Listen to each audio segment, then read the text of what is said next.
তো হাসান হুসাইনের মা নবীজির সবচেয়ে আদরের কন্যা আলী রাদিয়াল্লাহু আনহুর স্ত্রী জান্নাতি রমণীদের সর্দারিনী যিনি হবেন তার নামটা মুসলমান আওয়াজ দিয়ে বলো কি? ফাতেমা রাদিয়াল্লাহু আনহা। একদিন আমার আপনার নবী ফাতেমার ঘরের দরজার সামনে গিয়ে হাজির হয়ে গেছে। মুসলমান ভাইয়েরা আমার দিলের কানটা লাগায় দেন। আল্লাহর মোহাব্বতে, রসুলের মোহাব্বতে আজকে মাজালিসুর রহমানে বসে বসে যদি আল্লাহ এবং নবীর মোহাব্বতে চোখ থেকে এক ফোঁটা পানি গড়ায় ছেড়ে দিতে পারেন, আল্লাহ তাআলা এই পানিকে উসিলা করিয়া কিয়ামতের ময়দানে আমার আপনার নাজাতের উসিলা বানায় দিতে পারে কিনা? আওয়াজ দিয়া বলেন। মনোযোগ দিয়া দিলের কানটা লাগায় শুনবেন মুসলমান ভাইয়েরা আমার। ফাতেমা রাদিয়াল্লাহু আনহার ঘরের দরজার সামনে পৃথিবীর সর্বশ্রেষ্ঠ পয়গম্বর মুহাম্মদুর রাসূলুল্লাহ সাল্লাল্লাহু আলাইহি ওয়াসাল্লাম গিয়ে হাজির হয়ে গেছে। হাজির হয়ে ডাক দিয়া বলে, ওগো মা ফাতেমা, ঘরের দরজাটা খোলো, আমি তোমার বাবা মুহাম্মদ এসেছি। ঘর থেকে আওয়াজ আসে, ওগো বাবা, তোমার মেয়ে ফাতেমার শরীরে এমন উপযুক্ত কাপড় নাই যেই কাপড় পরে আমি ঘরের দরজাটা খুলবো। ওগো বাবা, তোমার মেয়ে ফাতেমার শরীরের কাপড়টা জায়গা জায়গায় ছিঁড়ে গেছে, জায়গা জায়গায় ফেটে গেছে। এরকম কাপড় নিয়ে বাবা তোমার সামনে হাজিরা দেওয়ার মতো আমার পরিবেশ নাই।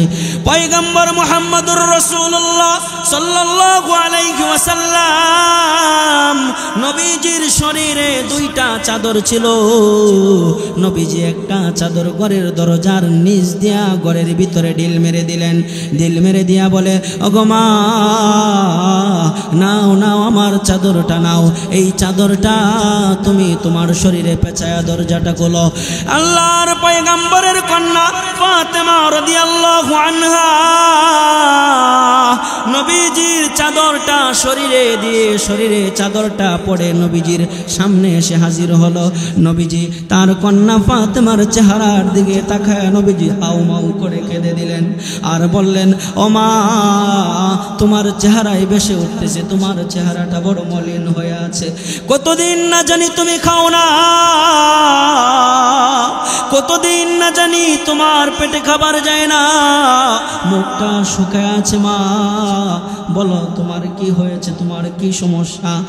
নবীর মেয়ে ফাতেমা ডাক দিয়া বলে, ওগো পয়গম্বর, ওগো আমার আব্বা জান, আমি আজকে কতদিন হয়ে যায় খাই না, কিন্তু আমার সেটা মনে বড় কষ্ট না, আমাকে সেটা কষ্ট দেয় না, তবে আমাকে সবচেয়ে বেশি কষ্ট দেয় ওই জিনিসটা, আপনার কলিজার টুকরা হাসান আর হুসাইন আজকে 3 দিন হয়ে যায় তাদের পেটের ভিতরে আমি কোনো খাবার দিতে পারি না। তারা একটু পরে পরে কান্না করে করে আমার কাছে আসে, এসে বলে, ওগো মা, ক্ষুধার যন্ত্রণার সহ্য হয় না, খাবারটুকু দিতে পারো কিনা, খাবার দিতে পারো কিনা? নবীজিকে ডাক দিয়া বলে, ওগো বাবা, হাসান আর হুসাইন যখন কান্না করে করে আমার সামনে আসে আমি তাদেরকে খাবার দিতে পারি না।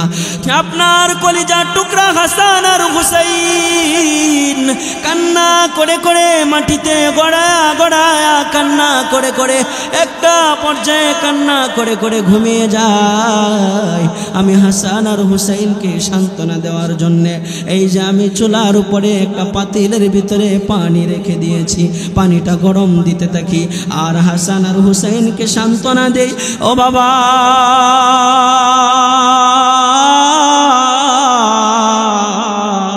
এই যে খাবার রেডি হইতেছে, তোমাদেরকে খাবার দিব, এই কথা বলে বলে হাসান আর হুসাইনকে আমি সান্ত্বনা দেই, তারা ঘুমিয়ে আছে।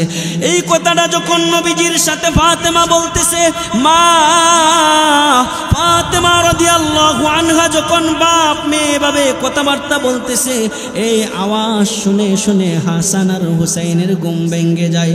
দৌড়াইয়া আইসা হাসান নটা জড়ায়া দৌড়া ফেলাইছে, গলাটা দইরা বলে, ওগো নানা, আজকে কতদিন হয়ে যায় পেটের ভিতরে খাবার নাই। হযরত হুসাইন দৌড়াইয়া এসে নবীজির কোমরে ধরে ফেলেছে।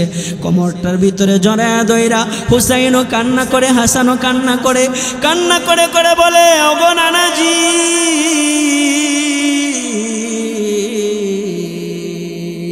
ওগো নানাজি, কান্না করে বলে, ওগো নানাজি, আজকে 3 দিন হয়ে যায় আমাদের পেটের ভিতরে কোনো খাবার নাই। আপনি আসছেন, আপনার কাছে আজকে একটা কথা বলবো। নবীজি বলে, কি কথা বলো? হাসান আর হুসাইন ডাক দিয়া বলে, ওগো নানাজি, আপনি তো মদিনার বিচার করেন, সবার বিচার করেন, তবে আজকে আমাদের একটা বিচার করবেন। আপনার মেয়ে, আমার মা ফাতেমা আজকে 3 দিন হয়ে যায় আমাদেরকে কোনো খাবার দেয় না। খাবারের কথা বলে খাবার রেডি হচ্ছে, দেয় না। আপনি যদি আজকে এই বিচারটা না করতে পারেন, আপনাকে নবী হিসাবে, আপনাকে নানা হিসাবে আর মানব না। নবী আমার ডাক দিয়া বলে, ও হাসান আর হুসাইন, তোমরা তোমার মার কথা আমার কাছে বিচার দিলা, তোমরা আমি নানার খবর রাখছো নি? হাসান আর হুসাইন, আজকে তোমার নানা 7 দিন হয়ে যা পেটের ভিতরে কোনো খাবার নাই। আমার আপনার নবী পয়গম্বর মুহাম্মদুর রাসূলুল্লাহ সাল্লাল্লাহু আলাইহি ওয়াসাল্লাম পেটের কাপড়টা সরাইয়া দিয়া বলে, ও হাসান আর হুসাইন, দেখো তোমার নানার পেটের ভিতরে 3টা পাথর বেঁধে রেখেছি। যখন নবীজি এই কথা বলে, হাসান আর হুসাইনকে সান্ত্বনা দেওয়ার জন্য নবীজি বলে, ও হাসান আর হুসাইন, আজকে 7 দিন হয়ে যায় তোমার নানার পেটের ভিতরেও কোনো খাবার যায় নাই। মাত্র উমর আমাকে একটা খেজুর দিয়েছে, আর এই খেজুরটা নিয়ে তোমাদের খবর নেওয়ার জন্য চলে এসেছি। দেখি হাসান আর হুসাইন, আমার মেয়ে ফাতেমার কি অবস্থা। সেই খেজুরটা আমি খাই না, তোমাদের জন্য নিয়ে এসেছি। এই যে নাও নাও খেজুরটা, তোমরা বন্টন করে খেয়ে, আল্লাহর দেওয়া নেয়ামতের পানি খেয়ে তোমরা তোমাদের ক্ষুধা নিবারণ করে নাও। তারা গরিব ছিল না, আমরা গরিব ছিল না? কারা গরিব ছিল? তারা গরিব ছিল। এই জন্য মুসলমান ভাইয়েরা আমার, আল্লাহর নবী মুহাম্মদুর রাসূলুল্লাহ সাল্লাল্লাহু আলাইহি ওয়াসাল্লাম তো সেই পয়গম্বর, আল্লাহ তাআলা যাকে বলেছিলেন, ওগো হাবিব আমার, আপনি যদি চান তাহলে উহুদ পাহাড়টাকে স্বর্ণে রূপান্তরিত করে দিব আপনার জন্য। বলেছিলেন কিনা? হ্যাঁ। কিন্তু নবীজি ডাক দিয়া বলেছিলেন, না না, দুনিয়াতে আমি আরাম আয়েশে থাকার জন্য আসি না, আমি আমার উম্মতকে জাহান্নাম থেকে বাঁচানোর জন্য এসেছি।